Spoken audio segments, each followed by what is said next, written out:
மதுரை பொதுக்குழு கூட்டத்திலே நாங்கள் தீர்மானம் நிறைவேற்றியிருக்கோம். அதாவது தமிழ்நாடு திராவிட மாடல் ஆட்சியினை சிறப்பாக நடத்தி கொண்டிருக்கிறது. இந்த திராவிட மாடல் நல்ல ஆட்சி தமிழ்நாட்டில் மட்டுமல்ல, இந்தியாவில் உள்ள எல்லா மாநிலத்திற்கும் இப்படிப்பட்ட நல்ல ஆட்சி வேண்டும் என்று எல்லா மாநிலத்திலும் உள்ளவர்கள் விரும்பி கொண்டிருக்கிறார்கள்.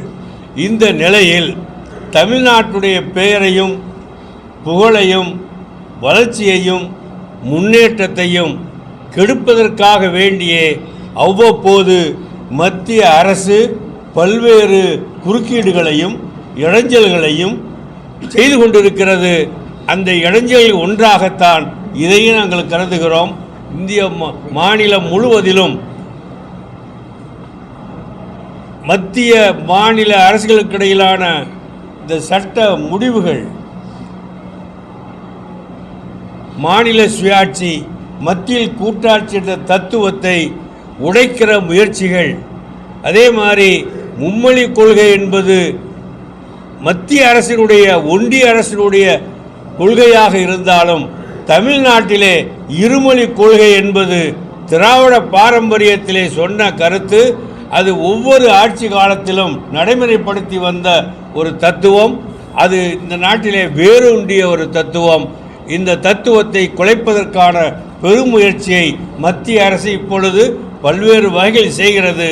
ஆகவே இப்படிப்பட்ட தமிழ்நாட்டுடைய அரசுக்கு எதிராக மத்திய அரசு எடுக்கிற எல்லா முயற்சிகளும் தமிழ் மக்களுக்கு எதிரான முயற்சி, தமிழ் மக்களுடைய முன்னேற்றத்தை கெடுக்கிற முயற்சி, தமிழ் மக்களுடைய வளர்ச்சியை கெடுக்கிற முயற்சி.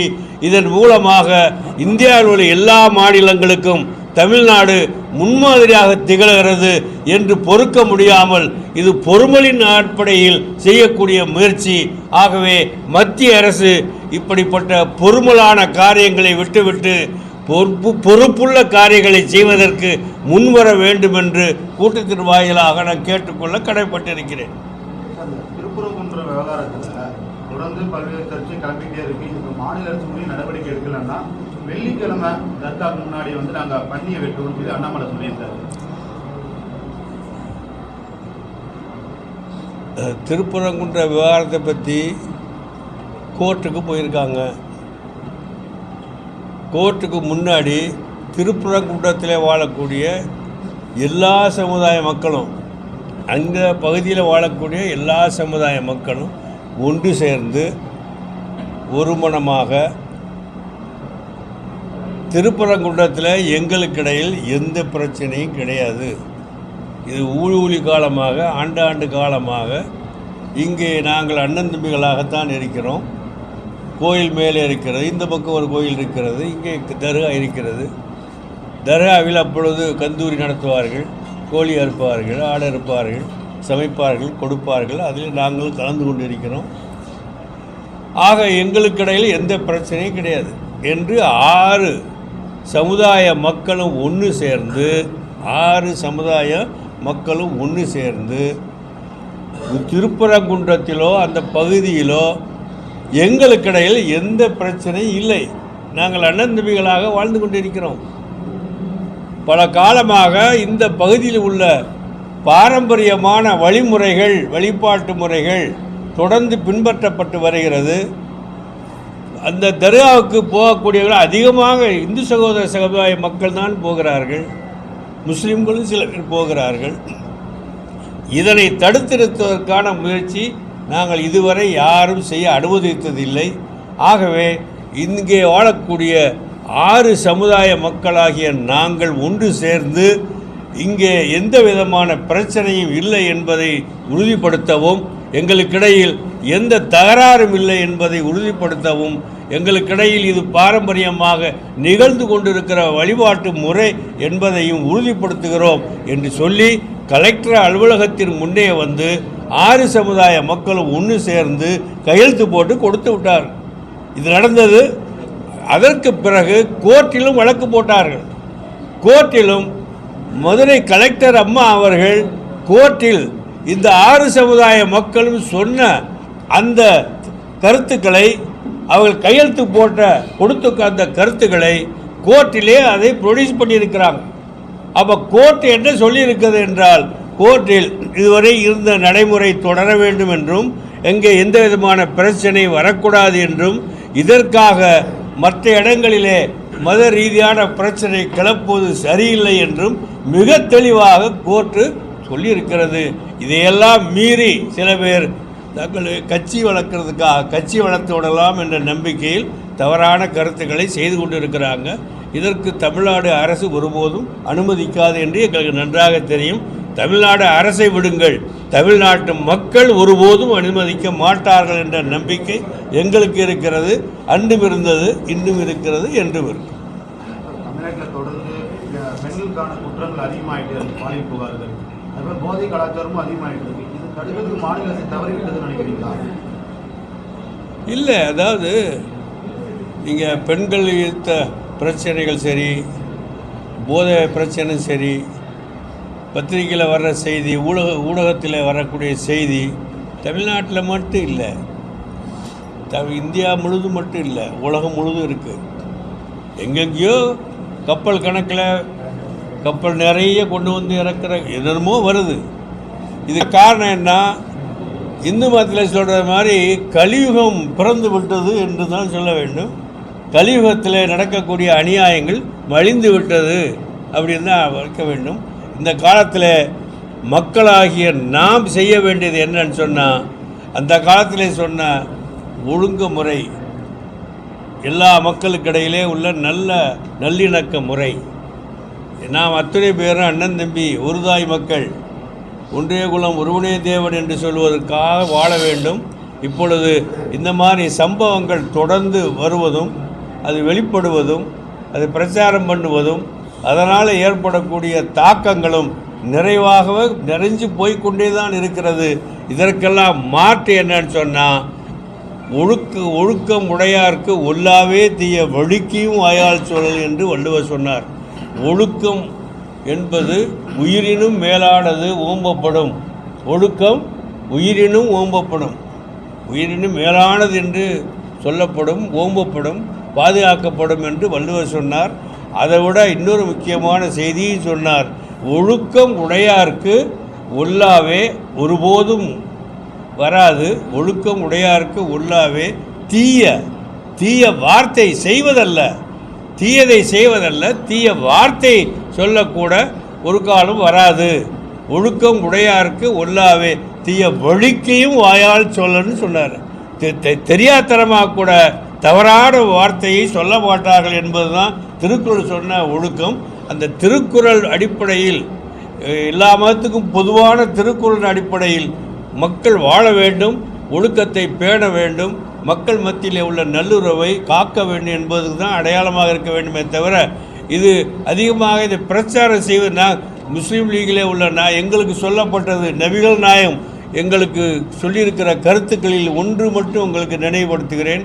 தவறு நடக்கிறது என்றால் அந்த தவறை அடுத்தவருக்கு விவரித்து சொல்ல வேண்டிய முறை கிடையாது, தடுக்க வேண்டும். அதை பற்றி பிரச்சாரத்தை நிறுத்த வேண்டும்.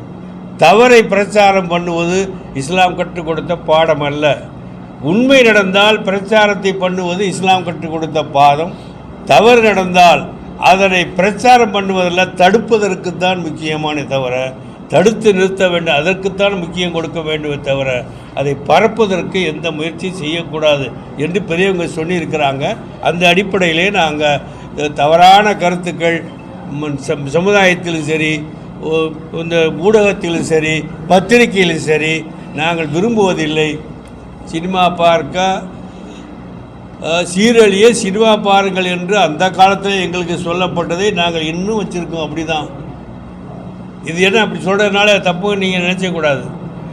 ஏன்னா ஒழுக்கம் தரவக்கூடிய எந்த ஒரு காரியத்தையும் செய்ய வேணாம் அப்படின்னு அந்த காலத்தில் சொன்னாங்க.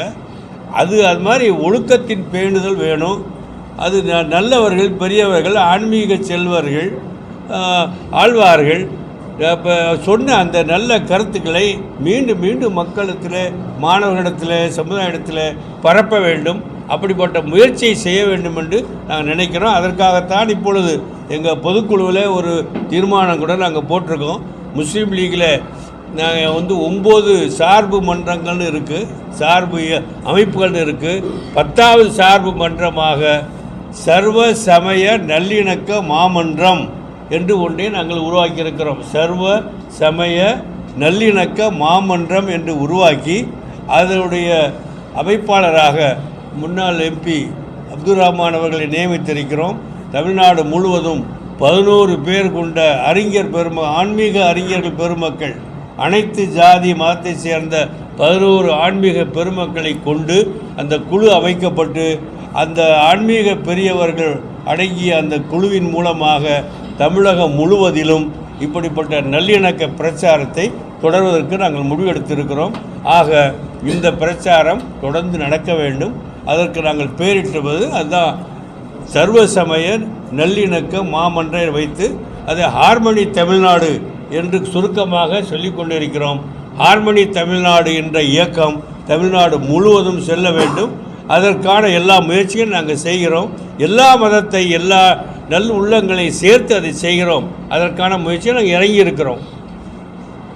திமுகவுடைய தேர்தல் அறிக்கையில் இஸ்லாமியர்களுக்கான இடஒதுக்கீடு 7% உயர்த்தி தருவதாக சொல்லியிருந்தாங்க. கிட்டத்தட்ட ஒரு 4 ஆண்டுகள் 7% உயர்த்தி தரதா சொல்லியிருக்காங்களா? சொல்லியிருக்காங்க. எப்போ? அவங்களுடைய தேர்தல் அறிக்கையில் குறிப்பிட்டிருக்காங்க. அப்படியா? எங்களுக்கு 7% வேணாம். ஏன்னா நாங்கள் கேட்டது பொதுக்குழுவில் கேட்டது 3.5% கலைஞர் கொடுத்தார். அதை 5% ஆக்கினா எங்களுக்கு போதும். 7% வேணாம்.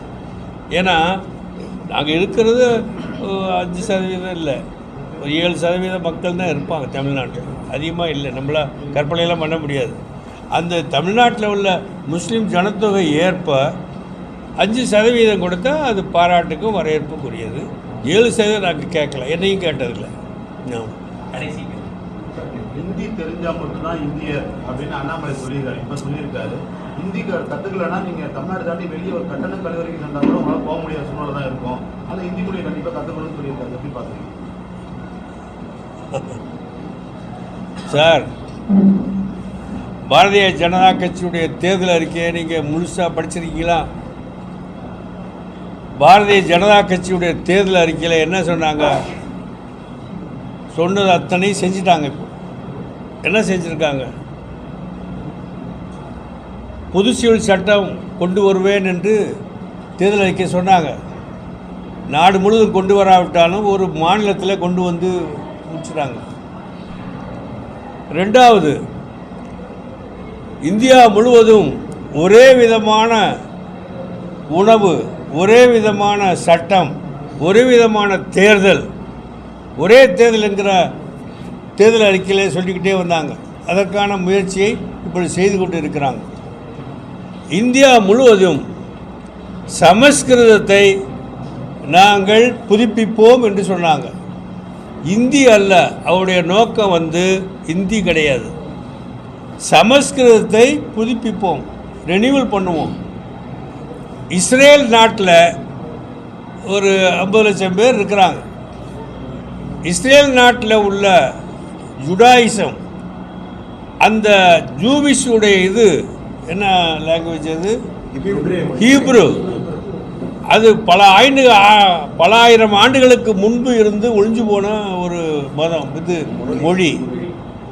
அந்த மொழியை அந்த 50 லட்சம் மக்கள் மத்தியில் புதுப்பித்து அதை ரோமனைஸ்டு பண்ணி இங்கிலீஷில் அதை எழுதி அதை புதுப்பித்து இன்றைக்கி இஸ்ரேலில் அந்த ஹீப்ரு லாங்குவேஜை உயிர்ப்பிச்சிட்டாங்க.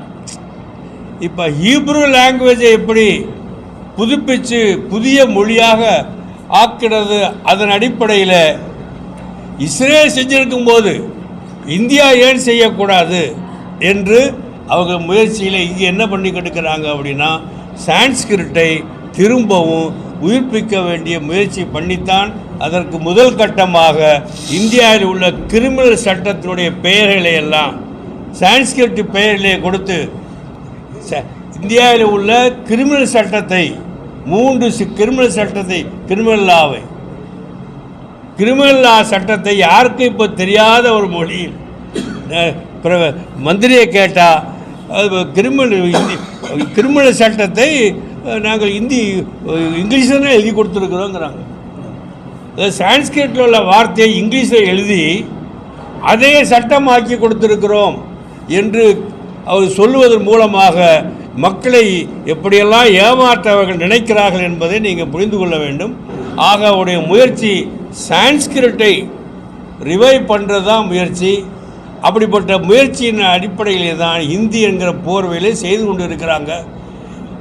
நான் ஆரம்ப காலத்தில் அறிந்து கொண்ட ஹிந்தி என்பது வேறு, இப்பொழுது பேசப்படுகிற ஹிந்தி என்பது வேறு.